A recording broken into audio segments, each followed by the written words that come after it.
మన స్వార్థం కోసం మనం గంజాయి పండించి ప్రజల జీవితాలతో చెలగాడడం కరెక్ట్ కాదు. అందుకే లేటెస్ట్ టెక్నాలజీస్ అన్నీ ఉపయోగిస్తున్నాం.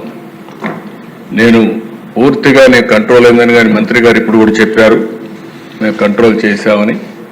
ఇంకా పూర్తిగా కంట్రోల్ చేశామని చెప్పడం లేదు.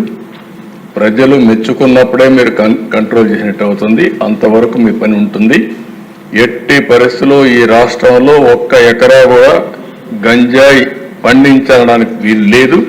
అది జరిగే వరకు నిరంతరం ఈ ప్రభుత్వం పోరాడుతుందని చెప్పి ఒక మాటలో చెప్పాలంటే గంజాయి పైన డ్రగ్స్ పైన యుద్ధం చేస్తున్నాం.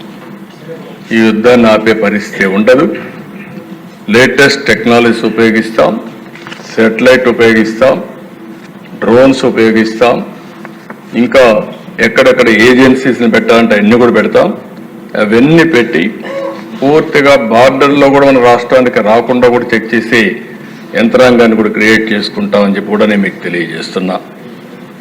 ఎవరైతే గంజాయి పండించే అమాయకులు ఉన్నారు వారందరికీ ప్రత్యామ్నాయ ఉపాధి కల్పిస్తాం.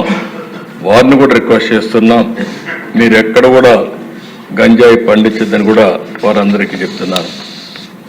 రెండోది దిశ. ఈ విషయంలో నేను 5 సంవత్సరాలు గడిచిన ప్రభుత్వంలో చూశాను.